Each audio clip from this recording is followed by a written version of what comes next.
Welcome back. We're going to continue with our discussion on, of course, the Minister of Energy and Electricity, Dr. Kgosientsho Ramokgopa's earlier address this morning. And for that, I am joined by Professor Sampson Mamphweli, the head of Energy Secretariat at South African National Energy Development Institute. So, Prof, I've just been asking, I mean, this is not the reality. Yes, 260 days for most of the country, but reality is not the whole country had access to electricity in these past 5 years. Yeah, so I was saying we've got, the people who've got grid connection, but they have what we call load reduction because of the overload on the system with on the transformers and the grid lines and things like that. And then we have about, I think it's now about 10% or so. Of people who live in remote areas that are not yet connected. Those ones don't have electricity lines going to their places because of the terrain and things like that.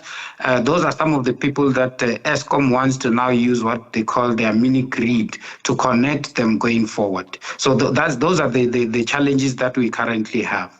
Mm-hmm. And Professor, I mean, the Minister also raised the issue of the need to ensure that electricity is actually affordable, making it an example of that average household needing about 1,200 rands worth of electricity for a month's supply.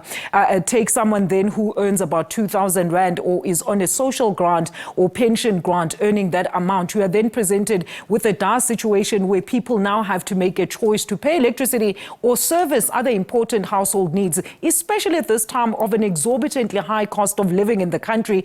But he did not provide solutions to this, instead saying that we need to find ways and solutions. How if they keep hiking the prices? Yeah, so the minister has been engaging us as SANEDI on that particular matter to say we need to find a sustainable way of dealing with the high cost of electricity, especially for the poor and the indigent households. There are various models that we're looking at, and I'm sure he will at some point make that particular announcement. Where we're looking at as things stand, we've got the indigent program where people who earn below a certain threshold or who don't even have income have got access to those 50 free basic units from municipalities. However, the majority of people who qualify for that have not registered. Mm-hmm. So those kind of people need to register and get access to that electricity. The second aspect is how do we then use various technologies and take advantage of the declining cost of things such as your renewable energy, rooftop solar PV, to install them in those households so that instead of getting only the 50 free basic unit that does not last them for a month, they have electricity throughout the month or throughout the year. Those are some of the things that we're starting to look at to deal with issues around affordability of electricity. The other one is to restructure the entire tariff in favor of the poor, and also to bring in new generation technologies, such as your solar and wind energy at municipal level, where you can use things such as municipal land and state land to install these kind of systems, and then municipalities can draw part of their power from there, and thereby leading to lower electricity prices. Those are some of the models that we are currently looking at. And in terms of the municipalities, we have already started looking at a kind of a study, a desktop study, together with a certain municipality that is available, that is situated in the Western Cape. Mm-hmm. Now, the Minister, Prof, also cited how the power utility can actually be a template for SOEs in terms of their turnaround strategy, highlighting the little milestones that they have achieved, from saving diesel to some stability in generation capacity. But are we really seeing the progression towards the complete eradication of load shedding and access for every single household as a country in the near future? Eskom has made huge strides, and that this flows from the President's Energy Action Plan. I agree with the Minister, with a plan and the right people in place to implement the plan, you can actually turn things around in all SOEs, like what he has indicated with Eskom. Coming to your second question, I'm currently reviewing the integrated resource plan that is out there in the public that has been published by government. If you look at the numbers that Eskom has provided in terms of their Eskom performance, technical performance of the coal fleet, it looks very, very good, and it's based on the current performance. We're currently sitting at about 63% energy availability factor. The projection is that in the first quarter of next year we will be sitting at about 65%, and that is if some of these units that are down for maintenance will come back on time. We have about 2,500 megawatts of base load capacity that we anticipate will come, including Unit 6 of Kusile Power Station, that will come live in the first quarter of next year.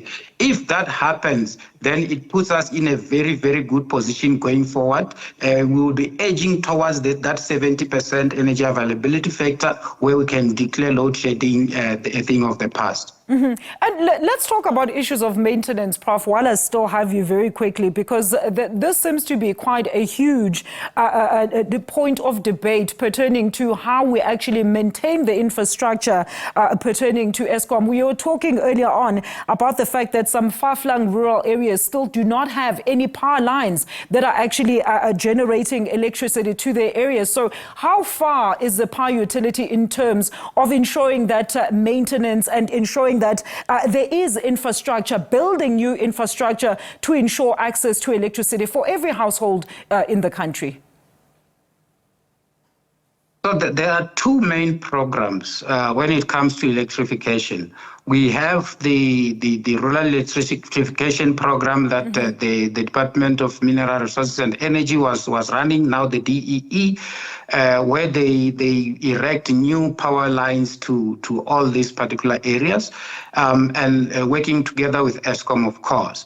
And then you have the mini grid, the Eskom mini grid program, where they've done a number of feasibility studies. I think up to 8 feasibility studies have been concluded, looking at far-flung areas where there's no grid access, areas that are not accessible. I know places, I've worked in places in the Eastern Cape called Dangerous Hook and Nomlengane. They are on top of the mountains. It's even difficult to drive to those particular areas, let alone to erect a power line to those particular areas. So those two programs are on track.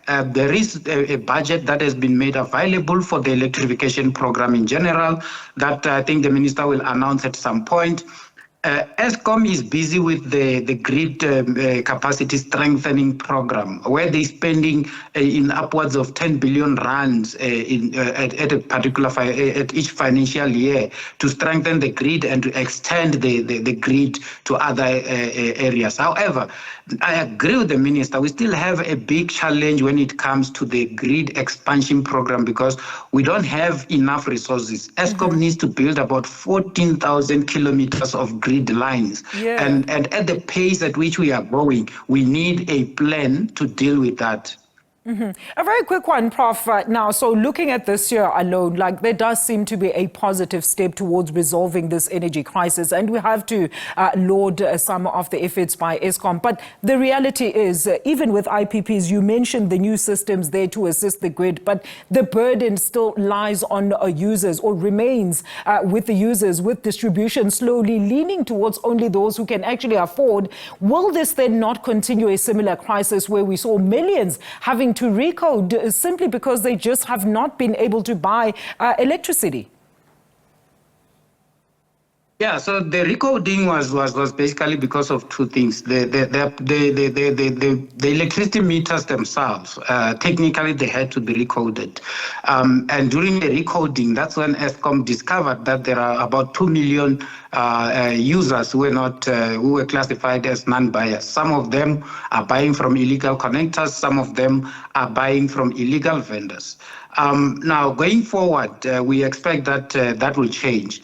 In terms of the electricity price and the access, the work that has been done by government in breaking up Eskom into 3 companies, generation, distribution, and transmission, and the fact that we're now bringing in a central purchasing agency that will then purchase electricity from various role players within or generators within the electricity sector will ease the pressure in terms of the price, because then it will introduce competition, and with competition being introduced, then the prices of electricity will go down going forward. However, there is still that intervention that is required for those people who can't afford to pay a cent on electricity, and part of that is the government program where they are providing the 50 free basic unit and other new programs that we anticipate that the minister will introduce next year, as we're still busy working on some of those kind of plans. Professor, great having you on the show as always. Thank you so much for your input this afternoon. Professor Sampson Mamphweli, there is an Energy Secretariat